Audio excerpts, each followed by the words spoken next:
Hello नमस्कार, स्वागत है नेट JRF के प्रथम प्रश्न पत्र की कक्षा में। हम पढ़ रहे थे इकाई 1 जिसका नाम है शिक्षण एवं शोध आवृत्ति।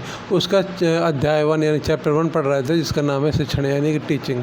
इसमें हमने काफ़ी सारी चीज़ें पढ़ ली थी और उसकी कुछ चीज़ें बची हैं, तो आज उस पर हम कंटिन्यू करेंगे। और आज चैप्टर 1 जो है शिक्षण जो है समाप्त भी हो जाएगा। ठीक है, तो आज हम शिक्षण में क्या पढ़ेंगे? शिक्षण में हम पढ़ेंगे शिक्षण के सूत्र।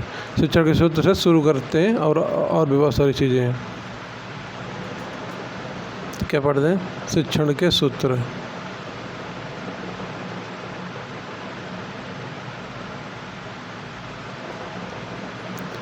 शिक्षण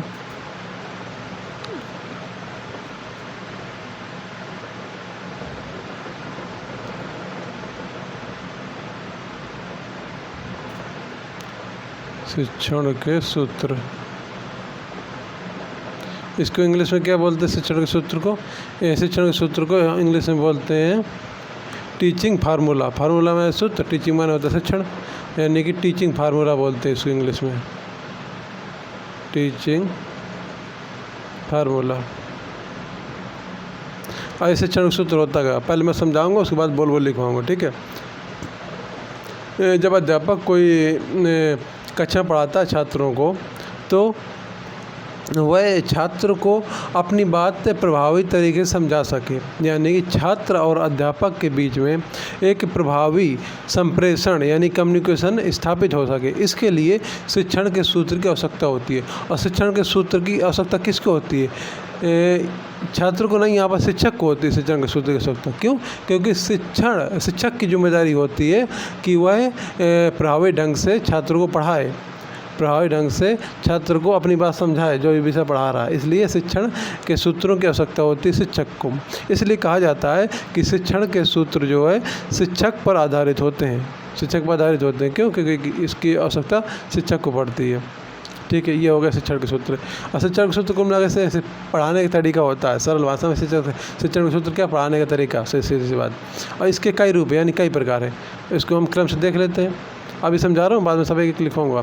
पहला है शिक्षण का सूत्र है पूर्ण से अंश की ओर। पूर्ण से अंश की ओर।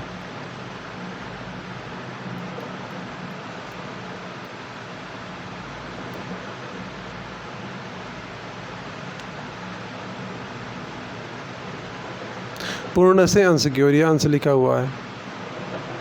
पूर्ण से अंश की ओर ये क्या होता है, इसको समझते हैं। पूर्ण से अंश की ओर मतलब होता है कोई विषय पहले अध्यापक एक उसमें समझाएगा, यानी कि एक पूरे विषय को लेकर उसको मतलब एक भाग नहीं करेगा, पूरा एक होल लेते हुए, संपूर्ण भी लेते हुए उस विषय को समझा देगा। उसके बाद उस विषय के अंदर घुसेगा और उसका चिड़-फाड़ यानी पोस्टमार्टम करते हुए उसके प्रकार, उसकी छोटी छोटी चीज़ें और गहराई में जाते हुए उसके बारे में विस्तार से बताएगा। ये होता है पूर्ण से अंश की ओर। जैसे अगर उदाहरण समझाऊँ तो पहले मतलब कोई अध्यापक है, कक्षा में पढ़ा रहा है मानव शरीर पढ़ा रहा है। तो ठीक है, मानव शरीर में से शुरुआत में क्या पढ़ाएगा? पूर्ण में, क्योंकि पूर्ण से अंश की ओर है ना, तो पूर्ण में पढ़ाएगा, पूर्ण के अंतर्गत पढ़ाएगा कि मानव शरीर, जैसे आप सभी लोग मानव हैं, आप सबका शरीर क्या है? मानव शरीर है। छात्रों को पढ़ा रहा है अध्यापक। और मानव शरीर के कितने 2 आँखें होती हैं, 2 हाथ होते हैं, 2 पैर होते हैं, 2 कान होते हैं, 1 नाक होती है, और सर में बाल होते हैं शरीर के, और कई जगह भी बाल होते हैं। ये शरीर की सुरक्षा के लिए होते हैं।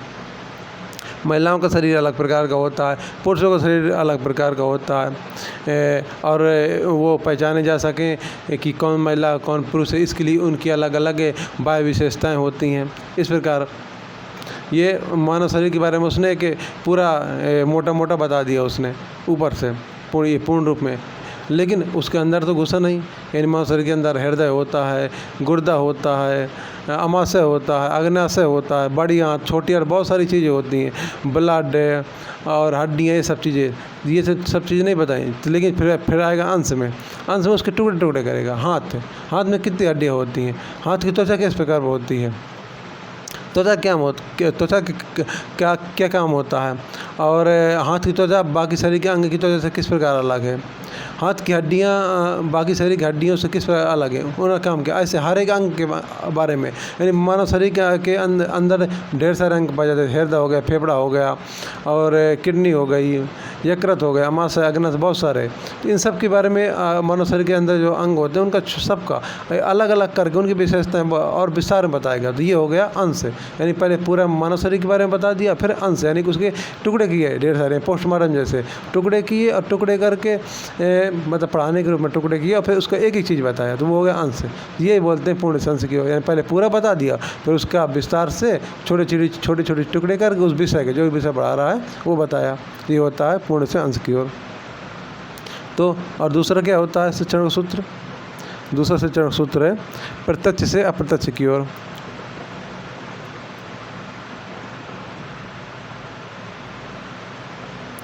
प्रत्यक्ष से अप्रत्यक्ष की ओर। इसमें कैसे अध्यापक पढ़ाएगा, ये शिक्षण सूत्र, शिक्षा के पढ़ाने का तरीका होता है ये शिक्षण सूत्र। इसमें कैसे पढ़ाएगा, तो इसमें जो है जो स्थानीय स्तर पर, यानी कि अभी हाल में कक्षा में छात्रों के सामने जो भी या छात्रों के आसपास जो भी चीज़ें उपलब्ध हैं उनसे वो उदाहरण देगा। जैसे कि वहाँ पर स्कूल के परिसर में आम का पेड़ लगा, आम उसमें आम के अपने मौसम में आम के फल भी लग गए उसमें, तो उसने आम दिखाया कि ये है आम का फल, तो उसने प्रत्यक्ष देख लिया, छात्रों ने प्रत्यक्ष देखा आम का फल, फिर आम के फल के बारे में उसने पढ़ाया। अब वहाँ पर संतरा का पेड़ नहीं लगा, संतरा का फल उसने नहीं दिखाया, लेकिन पढ़ाना संतरा का फल है, दोनों पढ़ाना, और भी बहुत सारे फल पढ़ाने हैं क्योंकि सब सिलेबस में है उनके छात्रों के। तो आम का जो फल है उसके बारे में बता दिया, पढ़ा। फिर संतरा का फल है तो वो दिखाएगा नहीं, लेकिन वो बोल कर, लिख कर और चित्र बनाकर बोर्ड में ये सब बताएगा। तो ये क्या होगा, अप्रत्यक्ष हो गया, क्योंकि वहाँ पर संतरा का फल नहीं है, लेकिन फिर भी संतरा के फल के बारे में पूरा विस्तार से बढ़ा रहा है। आम के फल के बारे में बेबी विस्तार से बताया था, लेकिन आम का फल सामने था, सामने दिखा कर पढ़ाया, और यहाँ पर सामने नहीं है, बिना दिखाए पढ़ा रहा है। तो ये क्या होगा, अप्रत्यक्ष दिया। ये प्रत्यक्ष से अप्रत्यक्ष की ओर, यानी कोई ऐसा विषय पढ़ाएगा कि जिसका उदाहरण उसके सामने हो पहले, और उसके बाद, क्योंकि यह प्रत्यक्ष जो होता है पढ़ाना आसान होता है, ताकि छात्रों की रुचि जाके पढ़ने में उनको आसानी समझ में आएगा। और जहाँ एक टॉपिक आसानी समझ में आएगा, दूसरा टॉपिक कठिन वाला ले लेंगे। कठिन वाला का मतलब जो उनके सामने नहीं है, जिसका उदाहरण केवल बोल कर और किताब की सहायता से, चित्र की सहायता समझना है, तो वो ऐसा टॉपिक, यानी कठिन वाला टॉपिक, यानी ये वो हो गया अप्रत्यक्ष, ऐसा टॉपिक पढ़ाएगा। दिया ये प्रत्यक्ष से अप्रत्यक्ष की ओर, यानी पहले जो सामने उसे पढ़ाया, फिर उसके बाद जो सामने नहीं उन चीज़ों को पढ़ाना है तो उनको बाद में पढ़ा दिया। दिए है प्रत्यक्ष से अप्रत्यक्ष की ओर शिक्षण। ठीक है। और तीसरा शिक्षण का सूत्र क्या है, तीसरा है स्थूल से सूक्ष्म की ओर। स्थूल से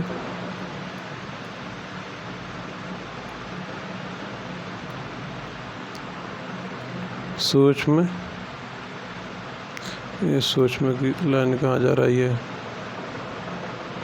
स्थूल से सूक्ष्म की ओर। ये क्या है, स्थूल से सूक्ष्म की ओर।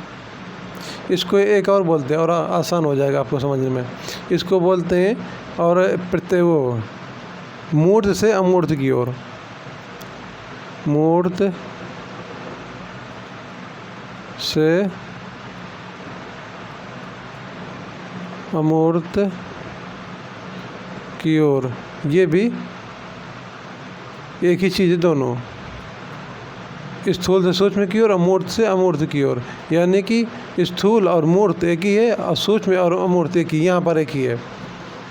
इसका मतलब क्या होता है, इसका मतलब होता है ऐसी चीज़ जो हम अपनी इंद्रियों द्वारा अनुभव कर सकते हैं। हमारी इंद्रियाँ कौन कौन सी, हमारी इंद्रियाँ जैसे आँख, नाक, कान, जीभ, त्वचा, जिससे हम स्पर्श करते हैं, ये हो गया हमारी इंद्रिय। इनसे जो हम महसूस कर सकते हैं, देख सकते हैं, सुन सकते हैं, छू सकते हैं, ये हो गया स्थूल या फिर मूर्त। क्योंकि मूर्त का मतलब होता है जिसका आकृति है, हमारे सामने इसकी आकृति है, तो हमें दिख रही है प्रत्यक्ष तौर पर, तो वो हो गया मूर्त, वही हो गया स्थूल। तो जब कोई अध्यापक पढ़ाता है तो छात्रों को समझने के लिए, क्योंकि पहले आसान टॉपिक पढ़ाए जाते हैं ताकि छात्र इसको समझ में आए, उसके बाद कठिन टॉपिक पढ़ाए जाते हैं। तो पहले मूर्त पढ़ाएगा यानी स्थूल पढ़ाएगा, जिस छात्रों को दिखेगा, छात्र छू भी सकता है, उसको सुन भी सकता है, देख भी सकता है, ये सब ठीक है।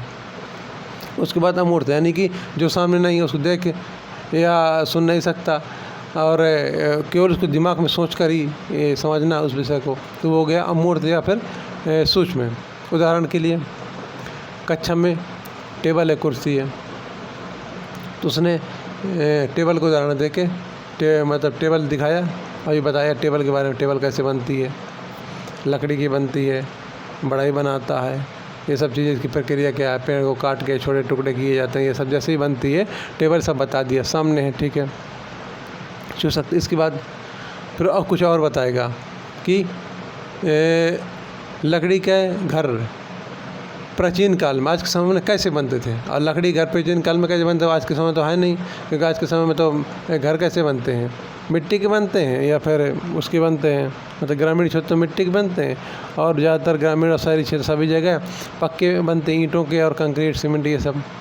लेकिन प्राचीन काल में तो यहाँ पर जो प्राचीन काल के लकड़ी घर थे वो भी लकड़ी के ही हैं, जैसे आज का लकड़ी का फर्नीचर बनता है, तो वो सामने तो है नहीं, उन्हें कोई फ़ोटो भी नहीं, क्योंकि हज़ारों साल पहले की बात तक कैमरे थे नहीं, तो वो सोचेगा, मतलब छात्र सोचेगा, अध्यापक बोर्ड में उसकी आकृति बना कर दिखा कि संभवतः ऐसे होंगे, क्योंकि जो पुरातत्वविद वैज्ञानिकों ने अनुमान लगाया कि ऐसे होंगे, तो छात्र सोचे कि हाँ ऐसे होंगे, पर सामने तो है नहीं, सोचना है दिमाग से, यानी कि उसको आकृति नहीं उसकी कोई कि या उसको सुन सके या देख सके, स्पर्श कर सके, ऐसी कोई आकृति नहीं है पच्चीस तौर पर। उसको चाक से बोर्ड पर उसकी आकृति बनाई जा सकती है, लेकिन वो आकृति क्या समझने के लिए, वो असली आकृति थोड़ी है। तो उसी को बोलते हैं क्या, सूक्ष्म या फिर अमूर्त, यानी कि जो सामने नहीं, हमको दिमाग से सोचना है, हम देख से या उसको महसूस नहीं कर सकते। यानी कि इसमें क्या होता है, इंद्रियों का काम होता है, हम अपनी इंद्रियों से उसको महसूस नहीं कर सकते, कि अपने दिमाग से सोच सकते बस, तो हो गया सूक्ष्म या अमूर्त। और जिसको हम इंद्रियों से महसूस कर सकते हैं, छू सकते हैं, देख सुन सकते हैं, तो हो गया स्थूल या फिर मूर्त। यही है, यानी पहले कोई ऐसा विषय पढ़ाना जिसमें छात्र देख सके, सुन सके, उसको महसूस कर सके। उसके बाद कोई ऐसा विषय पढ़ाना जिसमें सोचने का ही काम है, देख के सुने और ये सब मैं स्पर्श नहीं कर सकता है, केवल दिमाग से सोचने समझने का काम है, ऐसा विषय पढ़ाना, तो इसी को बोलते हैं स्थूल से सूक्ष्म की ओर। और अभी 3 शिक्षण के सूत्र हो रहे हैं, 3 हो गए, 3 और है, तो इसके पहले ये लिख लेते हैं और फिर आगे 3 बढ़ेंगे। चलिए हेडिंग डालिए शिक्षण के सूत्र, इसमें लिखिए, इसको इंग्लिश में भी लिख लीजिएगा कोष्टक में, टीचिंग फार्मूला, इसकी स्पेलिंग है TEACHING, फार्मूला का FORMULA, ठीक है। अब ये होगा, अगर मैं तेज़ बोल रहा हूँ तो आप वीडियो की स्पीड कम करके या फिर वीडियो रोक रोक कर भी लिख सकते हैं। हाँ लिखिए इसमें, कक्षा में प्रभावी संप्रेषण के लिए एक शिक्षक को शिक्षण सूत्रों का ज्ञान होना अनिवार्य है। रिपीट करता हूँ, कक्षा में प्रभावी संप्रेषण के लिए एक शिक्षक को शिक्षण सूत्रों का ज्ञान होना अनिवार्य है। शिक्षण सूत्र शिक्षक पर आधारित होते हैं, ठीक है। ये होगा शिक्षण सूत्र के बारे में। अब इसका शिक्षण सूत्र का पहला रूप या पहला प्रकार है पूर्ण से अंश की ओर। इसमें लिखिए, पहले विषय की संपूर्ण जानकारी दी जाती है, उसके बाद उसके भागों के बारे में शिक्षण किया जाता है या फिर शिक्षण कार्य किया जाता है। फिर दूसरा ये वाला प्रत्यक्ष से अप्रत्यक्ष की ओर। इसमें लिखिए, इसके अंतर्गत अप्रत्यक्ष विषय वस्तु की जानकारी के लिए स्थानीय वातावरण के प्रत्यक्ष उदाहरणों से अधिगम करवाने पर बल दिया जाता है। रिपीट कर देता हूँ, प्रत्यक्ष से अप्रत्यक्ष की ओर में, इसके अंतर्गत अप्रत्यक्ष विषय वस्तु की जानकारी के लिए स्थानीय वातावरण के प्रत्यक्ष उदाहरणों से अधिगम करवाने पर बल दिया जाता है। और फिर ये तीसरा है सूक्ष्म, ये स्थूल से सूक्ष्म की ओर या लिखिए फिर ऐसे डंडा मतलब ये ओब्लिक लगा के, मूर्त से अमूर्त की ओर। इसमें लिखिए इंद्रियों की अनुभूति के माध्यम से अधिगम कराया जाता है। ये हो गया मूर्त से मूर्त की, इसमें हो गया। चलिए 3 हो गए, फिर अगले आगे बढ़ते हैं। अगला शिक्षण का प्रकार या शिक्षण का सूत्र, शिक्षण का सूत्र ही है 4था नंबर।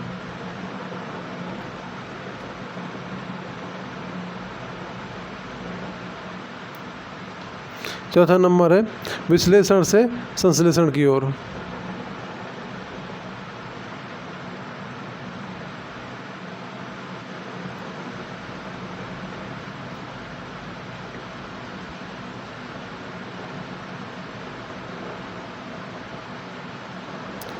विश्लेषण से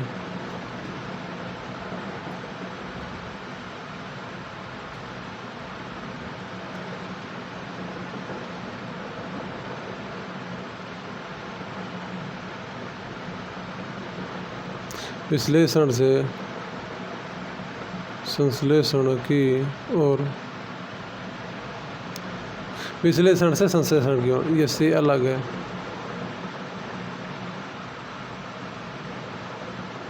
विश्लेषण से संश्लेषण की ओर, ये किस प्रकार का शिक्षण सूत्र है, चलिए देखते हैं। इसमें जो है विषय वस्तु को पहले इकाइयों में अधिगम कराया जाता है, उसके बाद सामूहिक अधिगम करवाने बल दिया जाता है।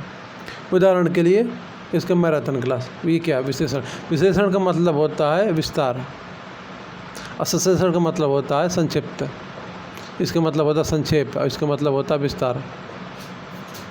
तो इसमें पहले कोई भी विषय विस्तार से पढ़ाया जाता है। सबसे आसान उदाहरण देता है उसको, जैसे कि हमारा पेपर 1 है, इसका नेट जेआरएफ का पेपर 1। इसमें कितनी इकाइयाँ हैं, 10 इकाइयाँ। प्रत्येक इकाई में 5 या 6 या 3 या 4 ऐसे चैप्टर हैं। तो पहले जब कोई पढ़ाएगा तो विस्तार से पढ़ाएगा, पहले लेगा इकाई एक, उसके एक चैप्टर, जैसे मैं पढ़ा रहा हूँ अभी चैप्टर 1 शिक्षण, एक चैप्टर एक हेडिंग विस्तार से पढ़ाएगा, ठीक है। ऐसे 10 यूनिट ऐसे पूरी करा देगा। फिर एग्ज़ाम आ जाएगा, एग्ज़ाम के कुछ दिन पहले, 1 हफ्ते पहले या 2 हफ्ते पहले, वह क्योंकि फिर टाइम नहीं रहेगा रिवीजन करवाना, तो फिर वो क्या करेगा, एक क्लास में 1 यूनिट, यानी कि एक क्लास होगी 2-3 घंटे की, उसमें यूनिट 1 ख़त्म, फिर अगले 2-3 घंटे की क्लास में यूनिट 2 ख़त्म, ऐसे। यानी कि संक्षेप में, जो पहले विस्तार से इतना पूरी यूनिट पढ़ाई, उसको संक्षेप में पूरी यूनिट को पढ़ा दिया। चैप्टर नहीं, पूरा चैप्टर हटाओ, पूरी यूनिट एक क्लास में ख़त्म करवा दी। तो ऐसे करके तो ये क्या होगा संक्षेप में। तो यही है विश्लेषण से संश्लेषण की ओर, यानी पहले कोई विषय विस्तार से पढ़ाना, उसी विषय को बाद में संक्षेप में बता देना, ठीक है। फिर अगला शिक्षण सूत्र क्या है, अगला है ज्ञात से अज्ञात की ओर। ज्ञात से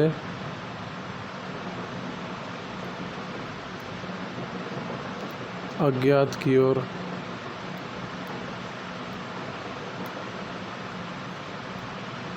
ज्ञात से अज्ञात की ओर, ये क्या है, ज्ञात से अज्ञात की। ज्ञात का मतलब जिसको हम जानते हैं, अज्ञात का मतलब होता है जिसको हम नहीं जानते।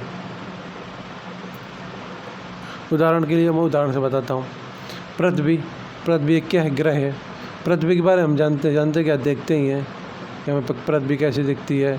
इसमें समुद्र हैं, नदियाँ हैं, पहाड़ हैं, जंगल हैं, इसमें मिट्टी, जिसमें खेती होती है। तो भूगोल के अंतर्गत हम पृथ्वी पढ़ते हैं और दूसरे ग्रह भी पढ़ते हैं। पहले ये अध्यापक ने क्या पढ़ाएगा, पहले जब भूगोल पढ़ाएगा तो पहले पढ़ाएगा पृथ्वी के बारे में, क्योंकि पृथ्वी को हम देखते हैं, जानते हैं, ठीक है। उसके बाद पृथ्वी के बाद दूसरे ग्रह के बारे में पढ़ाएगा। दूसरे ग्रह के बारे में तो हम जानते नहीं हैं, जो सैटेलाइट भेजी गई हैं और जो वैज्ञानिक तरीके हैं उनसे उनके बारे में कुछ जानकारी मिली है, लेकिन पूरी जानकारी तो मिली नहीं है कि वहाँ पर खेती की जा सकती कि नहीं की जा सकती, वहाँ पर समुद्र है कि नहीं है, पानी है कि नहीं है। खोज चलती रहती है कि और कि हो सकता पानी हो सकता वहाँ पर जीवन हो, जैसे कि मंगल ग्रह में और दूसरे ग्रह में उपग्रह भेजे जाते हैं, खोज भी वहाँ पर पता लगाने क्या चीज़ है, वहाँ पर क्या नहीं है। तो वहाँ पर हमें पता तो है नहीं, लेकिन हम पता लगा रहे हैं। तो पहले शिक्षक ने पढ़ाया पृथ्वी के बारे में, बाद में उसने मंगल, बुध और शनि, अरुण बहुत सारे ग्रह हैं, बहुत सारे आकाशीय पिंड हैं, उनके बारे में बताया। उनके बारे में हमें जानकारी ली है, लेकिन हमें उपग्रहों के द्वारा, वैज्ञानिक विधियों के द्वारा कुछ अनुमान लगाया है। वो अनुमान जरूर नहीं कि 100% सही हो, बिल्कुल नहीं।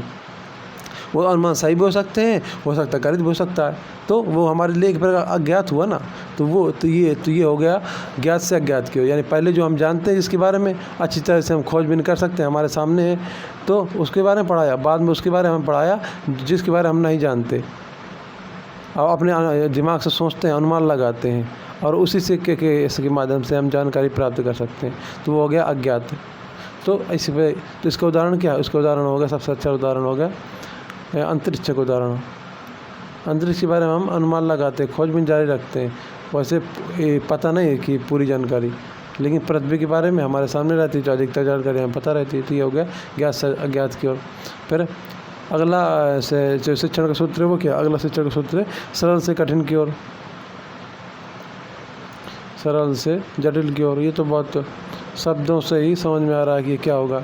यानी कि पहले छात्र को आसान चीज़ पढ़ाओ, उसके बाद में जटिल चीज़ पढ़ाओ। जैसे कि छोटे बच्चों को, प्राइमरी के बच्चों को शुरुआत में अगर उनको जोड़ सिखाना है तो सीधे उनको नहीं बोलेंगे चलो 10 और 5 जोड़ो, बताओ क्या होता है। नहीं, पहले उनको बोला जाएगा, पहले उनको गिनती सिखाया जाएगा। गिनती के बाद फिर बोलेंगे तुम्हारे हाथ में कितनी अंगुलियाँ हैं, तो गिनेंगे क्योंकि गिनती सीख चुके हैं। तो 1 2 5 अंगुलियाँ, दूसरे हाथ में कितनी अंगुलियाँ, फिर गिनेंगे 5 अंगुलियाँ। अब बताओ टोटल कितनी अंगुलियाँ हैं, तो गिनती सीख चुके हैं, तो पूरी पढ़ लेंगे 5, और फिर 5 के आगे 6 7 8 तो बोलेंगे टोटल 10 अंगुलियाँ। तो ऐसे तो कितनी आसान है। उसके बाद में फिर उनको दिया जाएगा 100 जोड़ो, 200 जोड़ो, फिर 400 जोड़ो, 500 जोड़ो, 600 जोड़ो, 800 जोड़ो। ऐसे बड़े बड़े अंक दिए जाएंगे। लेकिन तो यहाँ पर पहले क्या सिखाया गया? पहले आसान, उसके बाद कठिन। यही है सरल से जटिल की चीज़ें बहुत ही आसान है।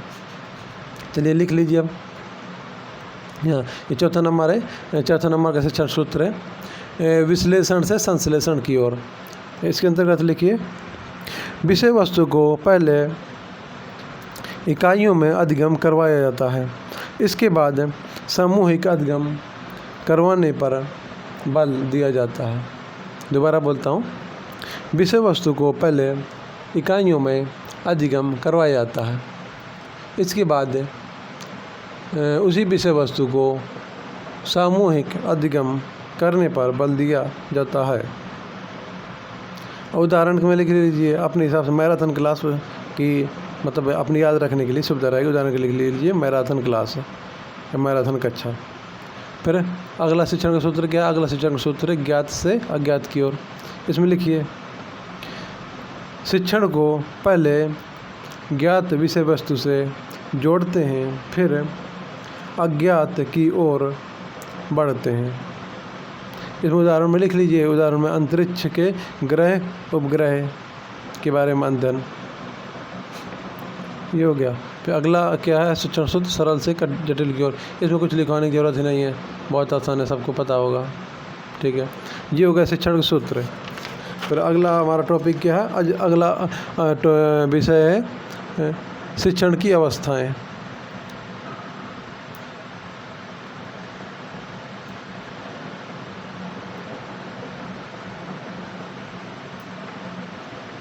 शिक्षण की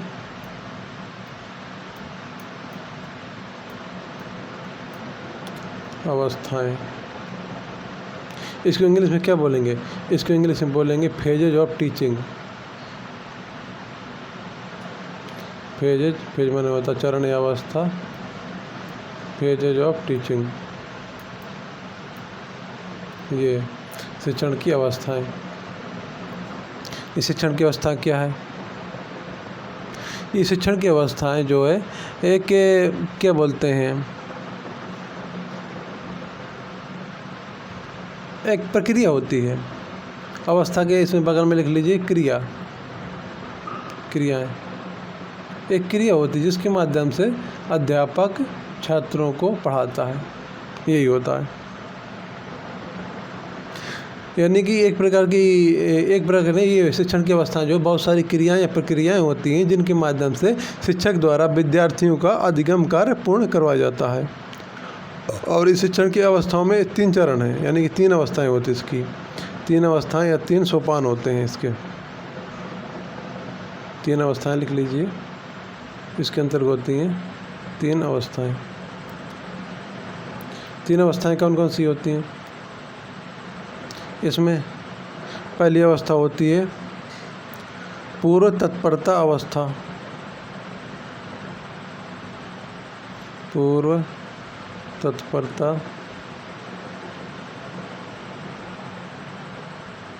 अवस्था। और दूसरी अवस्था क्या होती है? दूसरी अवस्था होती है अंतः प्रक्रिया अवस्था। अंतः प्रक्रिया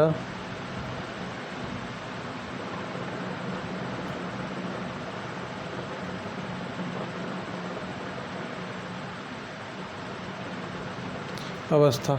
चलो मैं समझा देता हूँ, उसके बाद तीसरी अवस्था बताऊँगा।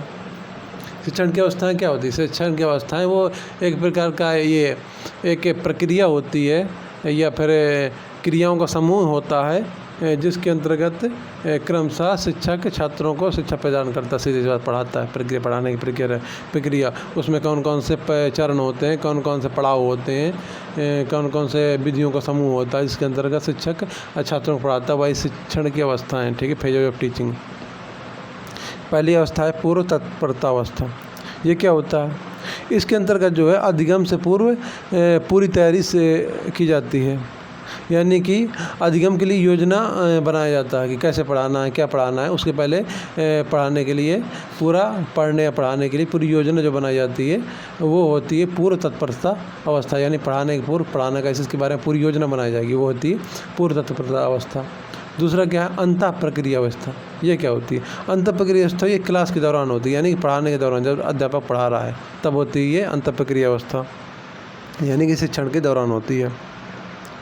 इस अवस्था में जो समस्त कार्य अथवा गतिविधियाँ प्रत्यक्षतः शिक्षक तथा विद्यार्थियों के मध्य घटित होते हैं वो सभी इस अवस्था के अंग होते हैं। किसके? अंतः प्रक्रिया अवस्था में।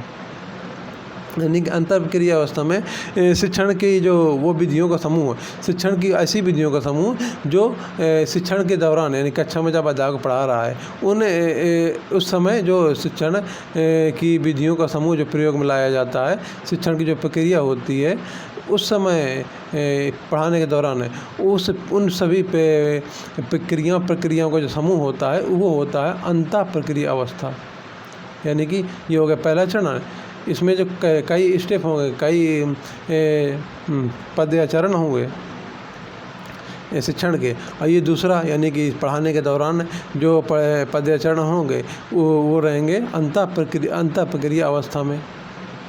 ठीक है, अब लिख लीजिए क्योंकि इनके भी प्रकार है ना, पूर्व तत्परता अवस्था, इनमें कैसे कौन कौन सी कदम उठाए जाते हैं योजना बनाने में। और यहाँ पर जब पढ़ाने के टाइम पे जब छात्र और शिक्षक इस प्रक्रिया के दौरान क्या करते हैं, एक दूसरे से संप्रेषण करते हैं, कम्युनिकेशन करते हैं, तो कौन कौन सी विधियाँ, कौन कौन से तरीके अपनाए जाते हैं, तो इसके भी कई एक प्रकार के प्रकार ही हो गए अंतः प्रक्रिया अवस्था के। तो चलिए सबसे पहले हेडिंग डालिए शिक्षण की अवस्थाएँ, फेजेज ऑफ टीचिंग, और इसमें लिखिए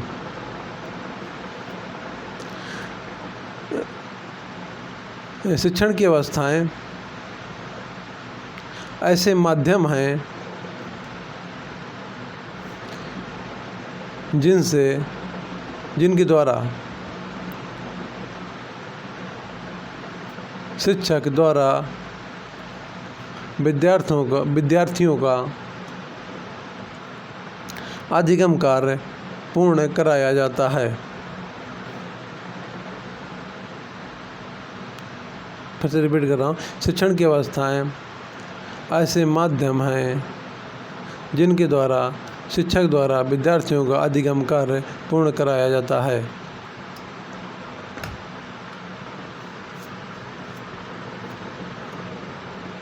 यानी कि सरल शब्दों में शिक्षण की अवस्थाओं के माध्यम से शिक्षक द्वारा विद्यार्थियों का अधिगम कार्य पूर्ण कराया जाता है। ठीक है, और शिक्षण की जो अवस्थाएं होती हैं ये 3 अवस्थाएं हैं, या फिर इसके 3 चरण हैं, 3 सोपान हैं।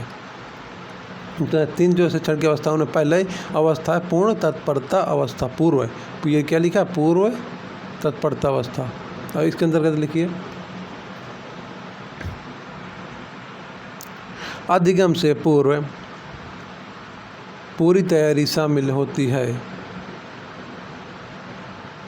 इसके अंतर्गत इसमें लिखना पूर्व तत्परता अवस्था में लिखना है। इसके अंतर्गत अधिगम से पूर्व पूरी तैयारी शामिल होती है, अर्थात अधिगम के लिए योजना बनाना शामिल होता है। और पूर्व तत्परता अवस्था में जो वो हैं क्या चरण कौन कौन से इसके कौन कौन से चरण हैं या फिर कौन कौन से सोपान है वो लिख लीजिए। इसके में पहला है, हेडिंग नहीं लिखना, ऐसे पॉइंट बाय में लिखना है। इसमें पहला है शिक्षण के उद्देश्यों का निर्धारण करना, दूसरा है पाठ्यक्रम या पाठ्य वस्तु का निर्धारण करना, तीसरा है शिक्षण विधियों का नियोजन करना, चौथा है प्रस्तुतिकरण के लिए क्रमबद्ध व्यवस्था करना, पांचवा है किसी विशेष पाठ्य वस्तु या प्रकरण के लिए युक्तियों का विकास करना।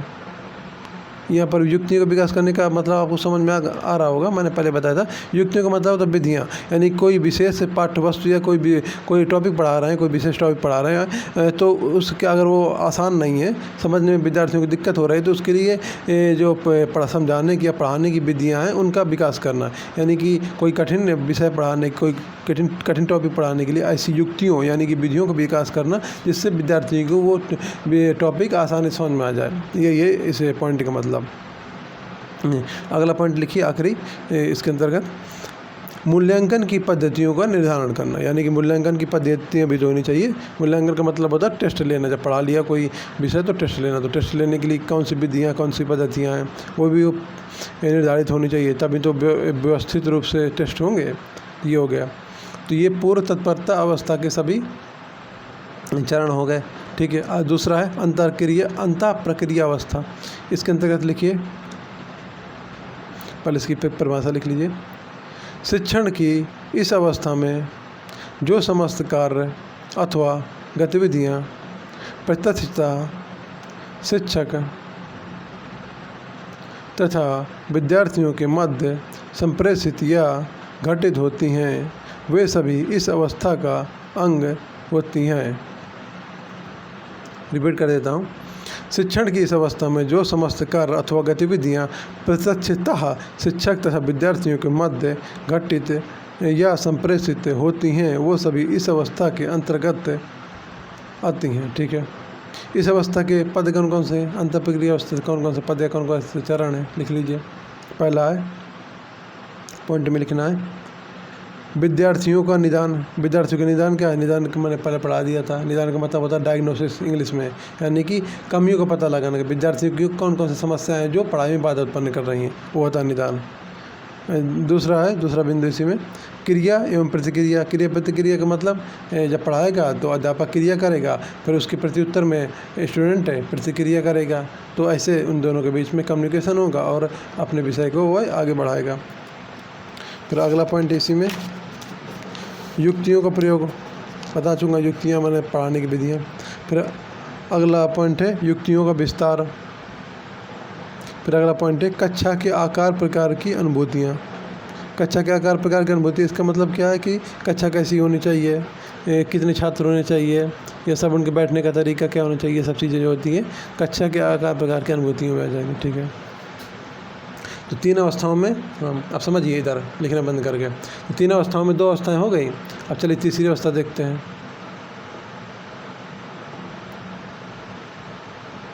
तीसरी अवस्था क्या है? तीसरी अवस्था है तत्परता के बाद की अवस्था।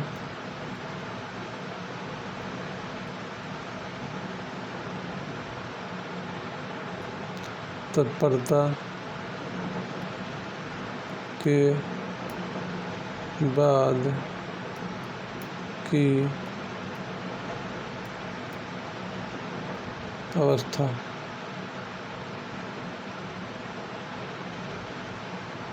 तत्परता के बाद की अवस्था, ये क्या लिखा? ये लिखा तत्परता, तत्परता के बाद की अवस्था। ये तीसरी अवस्था है शिक्षण की अवस्थाओं में। ये क्या होती है तत्परता के बाद की अवस्था? इस अवस्था में जो मूल्यांकन का कार्य किया जाता है, जो मतलब पढ़ा दिया कोई भी विषय, अब परीक्षा भी तो लेनी होगी, तभी तो पता चलेगा छात्रों के दिमाग में कितना घुसा। टेस्ट नहीं लेंगे तो कैसे? जैसे कि मैं हर यूनिट ख़त्म होने के बाद में टेस्ट लूँगा, तो अगर ये टेस्ट नहीं लूँगा तो पता कैसे चलेगा? तो आइए इसमें तत्परता की बात की अवस्था है, इसमें टेस्ट लेना शामिल होता है। यही समझ लें कि इतना काफ़ी है। लिख लीजिए ये, बाकी तो लिख ही चुके हैं। ये हेडिंग डाल लिया, इसमें लिखिए इस अवस्था का संबंध मूल्यांकन से होता है, क्योंकि मूल्यांकन के अभाव में शिक्षण उद्देश्यपूर्ण नहीं होता। किसी कार्य के लिए निर्धारित उद्देश्यों को किस हद तक हासिल या प्राप्त किया गया है, यह हमें मूल्यांकन से ही ज्ञात होता है। इस अवस्था के पद कौन कौन से लिख लीजिए। इस अवस्था के पद निम्नलिखित हैं। शिक्षण उद्देश्यों की प्राप्ति, समुचित मूल्यांकन विधियों का चयन, शिक्षण द्वारा व्यवहार में परिवर्तन, मूल्यांकन के आधार पर शिक्षण की विभिन्न क्रियाओं के संदर्भ में निर्णय। ये सभी अलग अलग पॉइंट हैं। जैसे कि पहला इसमें पॉइंट जो बोला है पदों में, इसके पदों में शिक्षण उद्देश्यों की प्राप्ति, यानी देखना कि उद्देश्य जो निर्धारित किए गए थे टेस्ट के बाद वो उद्देश्य प्राप्त हो रहा है कि नहीं हो रहा है। दूसरा, समुचित मूल्यांकन विधियों का चयन, यानी मूल्यांकन करने के लिए मूल्यांकन विधियाँ भी तो होनी चाहिए, तभी तो मूल्यांकन होगा। फिर तीसरा है शिक्षण द्वारा व्यवहार में परिवर्तन, यानी शिक्षण द्वारा व्यवहार में परिवर्तन कब होता है, यानी कि अगर छात्र को का व्यवहार जो है कुछ खराब है, यानी कि उसकी शिक्षा में बाधा उत्पन्न कर ऐसा व्यवहार है, उद्धरण टाइप में या पढ़ने में कोई समस्या आ रही है, तो उसके व्यवहार में परिवर्तन करने का प्रयास किया गया था। फिर मूल्यांकन में देखेंगे, क्योंकि इस अवस्था में क्या करते हैं, मूल्यांकन ही करते हैं, तो मूल्यांकन के बाद देखेंगे कि व्यवहार में परिवर्तन हुआ कि नहीं हुआ। ये अवस्था किस संबंधित है, मूल्यांकन से संबंधित ये अवस्था।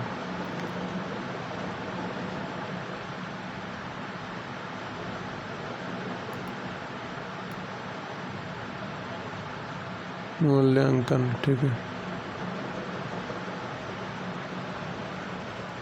और फिर इसके बाद कौन सा लिखा है, पॉइंट मूल्यांकन के आधार पर शिक्षण की विभिन्न क्रियाओं के संदर्भ में निर्णय। यानी मूल्यांकन की आप देखेंगे जो हमने शिक्षण की जो विभिन्न क्रियाएं की हैं वो सही ढंग से हो रही हैं, फिर उनमें कुछ सुधार की आवश्यकता है, तो ये सब पता चलेगा कैसे मूल्यांकन से। तो ठीक है, ये हो गया तत्परता की बात की अवस्था के पद या फिर चरण। ठीक है, ये हो गया। इसके बाद ये वाला टॉपिक हो गया, यानी कि शिक्षण की अवस्थाएं, ये टॉपिक पूरा हो गया। फिर अगला टॉपिक देखते हैं। अगला टॉपिक हमारा क्या, अभिप्रेरणा की शक्तियाँ। हेडिंग डाल लीजिए, अभिप्रेरणा। अभिप्रेरणा को इंग्लिश में बोलते हैं मोटिवेशन। अभिप्रेरणा की शक्तियाँ।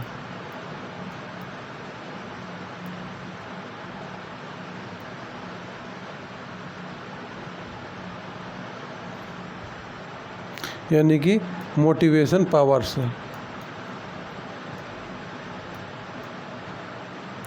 मोटिवेशन पावर्स, प्रेरणा की शक्तियाँ। तो मोटिवेशन क्या होता है सबको पता होगा, मुझे नहीं लगता इसमें भी कुछ भी समझाने की आवश्यकता है।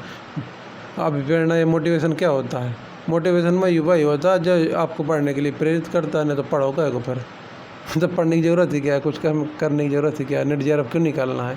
इसके लिए कुछ मोटिवेशन होगा ना कि पीएचडी करना है, उसमें इतनी सारी फेलोशिप मिलेगी, इतना पैसा मिलेगा, या फिर असिस्टेंट प्रोफेसर बनना है, तो ये सब तो ये एक प्रकार का मोटिवेशन ही तो है। तो इसमें कुछ समझाने की कुछ ज़रूरत है नहीं, बस इसमें के दो रूप होते हैं वो मैं बता देता हूँ।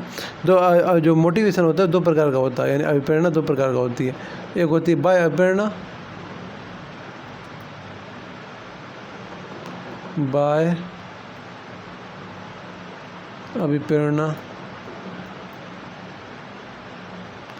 दूसरी होती है आंतरिक अभिप्रेरणा। आंतरिक अभिप्रेरणा।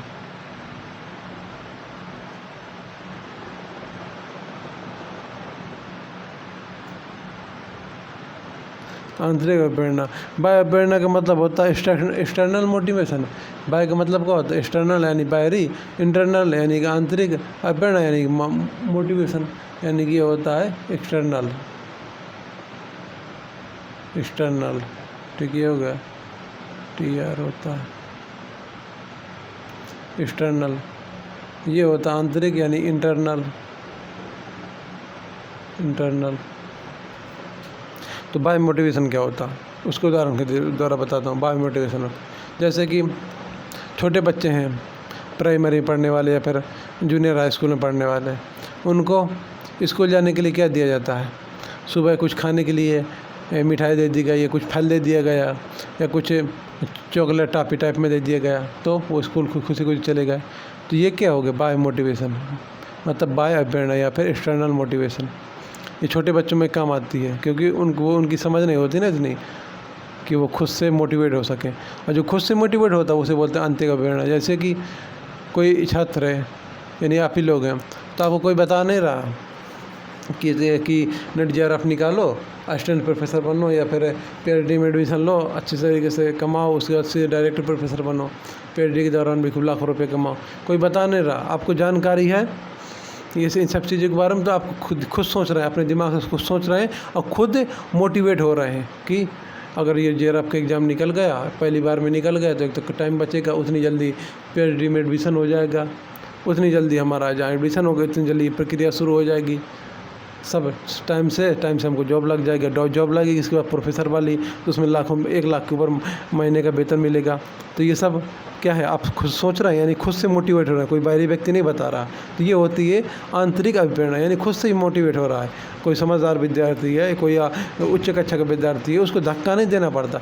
धक्का देना पड़े तो वो होगा बाह्य प्रेरणा, और कोई वो खुद से धक्का ना दे, वो खुद सोचे अपने दिमाग से, तो वो होता है आंतरिक प्रेरणा। जैसे कि कुछ लोग सुबह 10 बजे उठते हैं, मतलब अगर कोई जगह है ना, तो अगर जगा दिया तो 7 बजे 6 बजे उठना, जगह तो 10 बजे तक सोते रहते हैं, भले एग्जाम छूट जाए।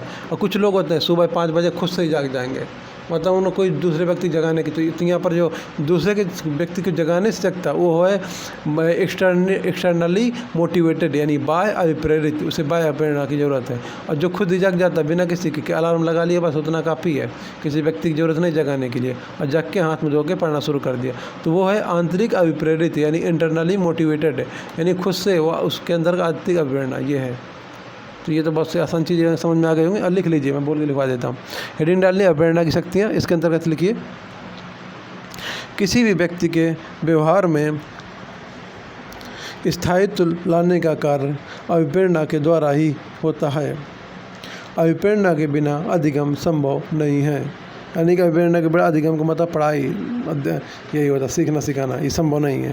और सही है, अगर अभिप्रेरणा नहीं होगी तो हम पढ़ेंगे क्यों? अगर कोई मोटिवेशन नहीं होगा तो क्यों पढ़ेंगे? तो ये लिख लिया, अभिप्रेरणा के बिना अधिगम संभव नहीं है। इसके आगे लिखिए, अभिप्रेरणा के माध्यम से ही शिक्षक विद्यार्थियों के व्यवहार में परिवर्तन लाता है और उनके व्यवहार को नियंत्रित करता है।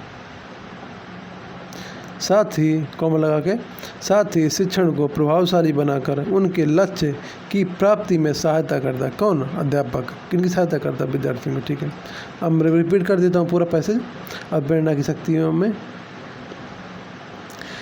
किसी भी व्यक्ति के व्यवहार में स्थायित्व लाने का कार्य अभिप्रेरणा के द्वारा ही होता है। अभिप्रेरणा के बिना अधिगम संभव नहीं है। अभिप्रेरणा के माध्यम से ही शिक्षक विद्यार्थियों के व्यवहार को नियंत्रित करता है, साथ ही शिक्षण को प्रभावशाली बनाकर उनके लक्ष्य की प्राप्ति में सहायता करता है। अभिप्रेरणा के दो रूप, ये 2 प्रकार हैं, बाह्य अभिप्रेरणा, आंतरिक अभिप्रेरणा। ये लिखा है, लिख लीजिए इसकी हेडिंग बनाकर। पहला बाह्य अभिप्रेरणा, इसमें लिखिए, छोटी कक्षाओं में या बचपन में नहीं के लिखिए, छोटी कक्षाओं के विद्यार्थियों के लिए बाह्य अभिप्रेरणा प्रभावी होती है, जबकि बड़ी कक्षाओं के विद्यार्थियों के लिए बाह्य और आंतरिक दोनों प्रकार की अभिप्रेरणा कार्य करती हैं। क्योंकि कई बड़े विद्यार्थी होते हैं ना, समझाने के लिए बता रहा हूँ, कई बड़े विद्यार्थी होते हैं, उनको भी खुद से नहीं सोचते, कोई बताएगा दूसरा, कोई उनको समझाएगा तभी पढ़ेंगे, खुद से ऐसे नहीं पढ़ेंगे बिना दूसरे के बोले। तो इसलिए कहा गया कि जो बाह्य प्रेरणा होती है, मतलब बड़ी कक्षाओं के जो विद्यार्थी होते हैं उनके लिए बाह्य और आंतरिक दोनों प्रकार की अभिप्रेरणाएँ कार्य करती हैं। लिख लिया, पहला सेंटेंस लिखा होगा, छोटी कक्षाओं के विद्यार्थियों के लिए बाह्य अभिप्रेरणा प्रभावी होती है। दूसरा सेंटेंस लिखा होगा, बड़ी कक्षाओं के विद्यार्थियों के लिए बाह्य और आंतरिक दोनों प्रकार की अभिप्रेरणाएँ कार्य करती हैं। फिर अगला सेंटेंस लिखिए, इसी में व्यवहार परिवर्तन में वातावरण की भूमिका भी प्रभावी सिद्ध होती है।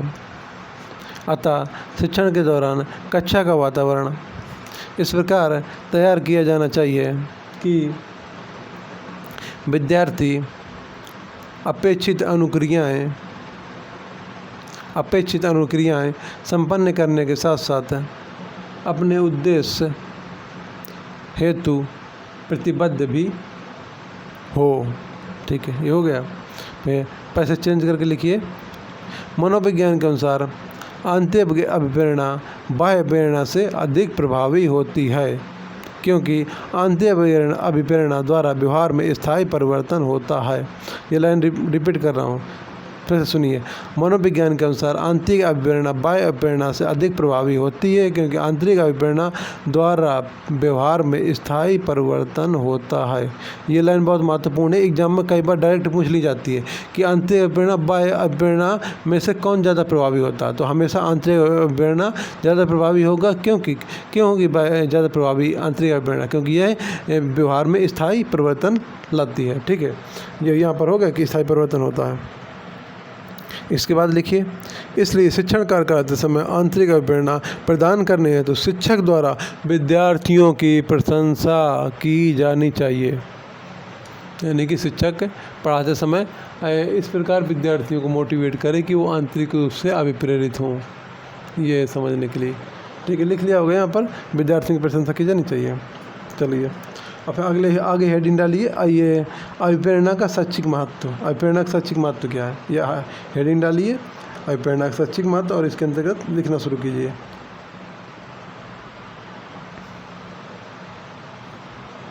हेडिंग क्या डालनी है?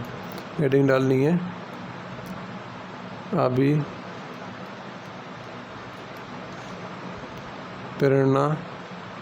अभिप्रेरणा का शैक्षिक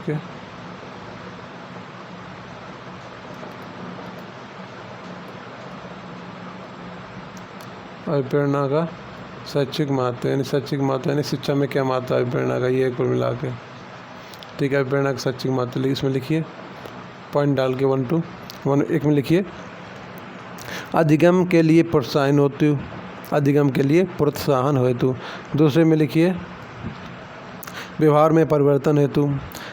तीसरा लिखिए अधिकाधिक ज्ञानार्जन हेतु, अधिकाधिक ज्ञानार्जन हेतु। चौथा लिखिए अनुशासन विकसित करने हेतु। पांचवा लिखिए मार्गदर्शन हेतु। छठवां लिखिए सामाजिक व चारित्रिक गुणों के विकास के लिए। फिर अगला लिखिए उच्च आकांक्षा हेतु। आकांक्षा का मतलब होता है एस्पायरेशन, यानी कि हम बड़ी सोच रखते हैं, वो उच्च आकांक्षा हेतु। तो ये अधिगम का शैक्षिक महत्व है जो ये बिंदु में लिखवाया। और समझाने की इनकी ज़रूरत है नहीं, ये बहुत छोटी मतलब आसान चीज़ें खुद पढ़ने पर ही समझ में आ जाती हैं। तो ये अभिप्रेरणा हो गया। और फिर अभिप्रेरणा के बाद आगे चलेंगे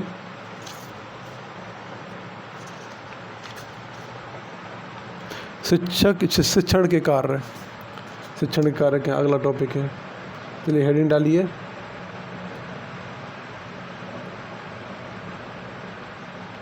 शिक्षण के कार्य।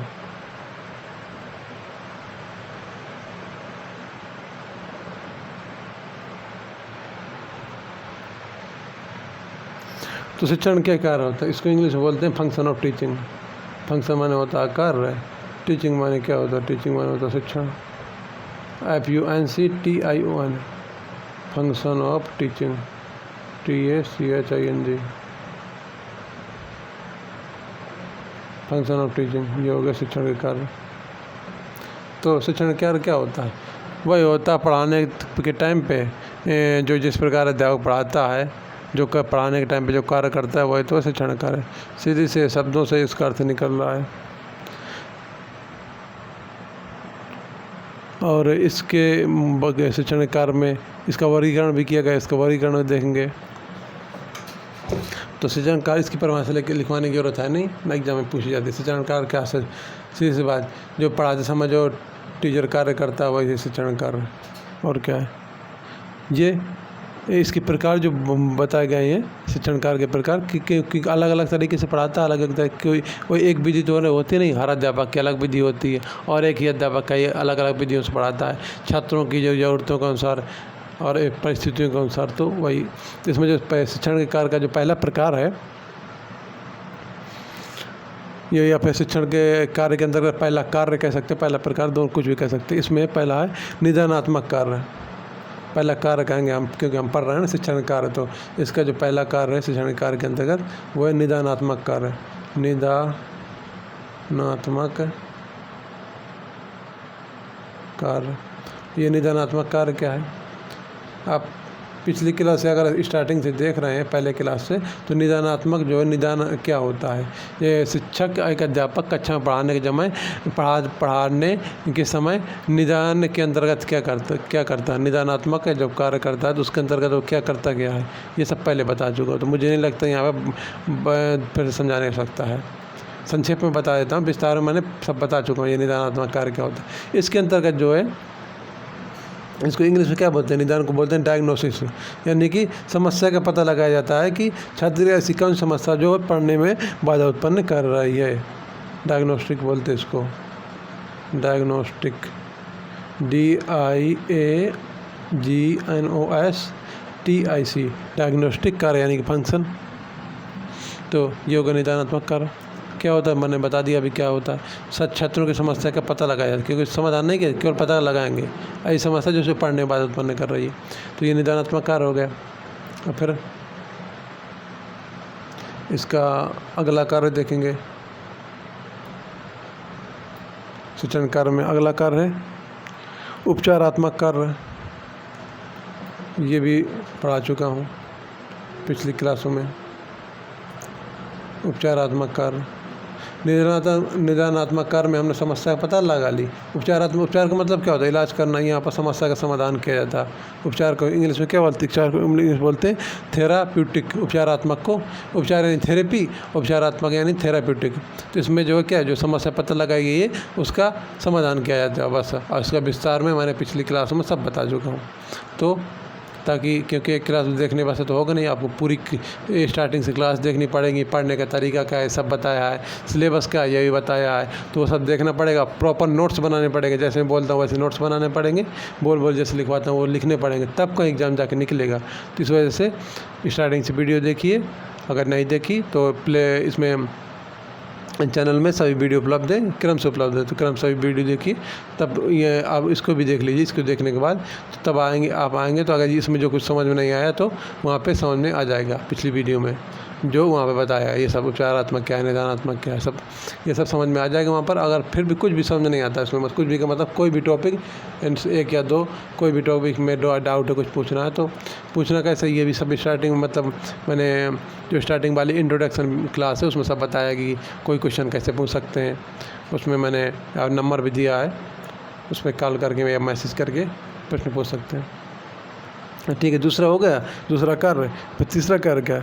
तीसरा कार्य है मूल्यांकन, यानी कि मूल्यांकन कार्य। मूल्यांकन क्या होता है बताया इसी क्लास में मैंने अभी शुरुआत में बताया था, मतलब शुरुआत में जो टॉपिक था उसके अंतर्गत। मूल्यांकन मतलब टेस्ट, जो अध्यापक ने पढ़ाया शिक्षण के अंतर्गत छात्र के दिमाग में कितना घुसा, जो मैं पढ़ा रहा हूँ आपके दिमाग में कितना घुसा है, कैसे पता चलेगा? मूल्यांकन करके, टेस्ट करके, बस यही मूल्यांकन कार्य। तो ये पूरा हो गया हमारा चैप्टर 1, यूनिट 1 यानी कि इकाई 1 का अध्याय 1 यानी कि चैप्टर 1 पूरा हो गया। कल से चैप्टर 2 शुरू होगा। ये दंडनादन मतलब संपूर्ण पूरा हो गया। और जो अगला है वो है, कौन सा अगला है जो चैप्टर है वो, उसमें शिक्षार्थी की विशेषता, यानी अभी तक हम क्या पढ़ रहे थे? अभी तक हम पढ़ रहे थे शिक्षण के बारे में, यानी टीचिंग के बारे में। अब पढ़ेंगे हम छात्र के बारे में, क्योंकि टीचिंग में छात्र का योगदान तो होता है, लेकिन मुख्य रूप से योगदान होता है अध्यापक का। मुख्य रूप से योगदान किसका होता है? मुख्य रूप से योगदान होता है इसमें अध्यापक का शिक्षण में। और ये अब आएगा लर्नर यानी कि अध्येता, उसको हिंदी बोलते शुद्ध हिंदी में अध्येता, या फिर सामान्य भाषा में बोले तो विद्यार्थीगण। तो वही है, तो विद्यार्थी के बारे में पढ़ेंगे। जो अगला चैप्टर आएगा, चैप्टर 2 आएगा, उसमें क्या रहेंगे? उसमें पढ़ेंगे विद्यार्थियों के बारे में, यानी अध्येता के बारे में, उसकी विशेषताएँ और उसकी समस्याएँ, समाधान, ये सब। तो ठीक है, और जो मेरे पढ़ने का तरीका है वो मैं बताता ही रहता हूँ कि पहले एक यूनिट ख़त्म कराऊँगा क्रम से, पर उन यूनिट्स के जो प्रीवियस ईयर क्वेश्चन है, पिछले वर्षों के जो प्रश्न आए हैं उनसे संबंधित वो करवाऊँगा। इसके बाद अगली यूनिट ऐसे करके पढ़ाऊँगा। और टेलीग्राम ग्रुप जो है हर इस वीडियो के डिस्क्रिप्शन में उससे टेलीग्राम ग्रुप का नाम दिया हुआ है, उससे आप टेलीग्राम ग्रुप में शामिल हो जाइए क्वेश्चन पूछने के लिए और बहुत सी जानकारियों के लिए। और कुछ भी डाउट रहता है तो वही पूछ सकते हैं, कॉल करके या मैसेज करके, जो भी आपको जो सुविधा रहे। बस कॉल का एक समय निर्धारित है, उसी टाइम पे कॉल करना है, वैसे नहीं करना है, ठीक है। तो और हाँ, एक महत्वपूर्ण सूचना, जिनका पेपर 2, ये तो पेपर 1 पढ़ा रहा है, जिनका पेपर 2 हिंदी साहित्य है, क्योंकि मेरा भी हिंदी साहित्य था, तो वो उनको भी अगर पढ़ना है तो मतलब वैसे क्लास तो नहीं पढ़ाऊँगा जैसे ये पढ़ा रहा हूँ विस्तार से, लेकिन उनको कॉल में बता सकता हूँ। अगर कुछ पूछना है, कुछ गाइडेंस लेना कैसे क्या पढ़ना है, तो पेपर 2 वाले भी गाइडेंस ले सकते हैं। तो क्लास देखने के लिए धन्यवाद।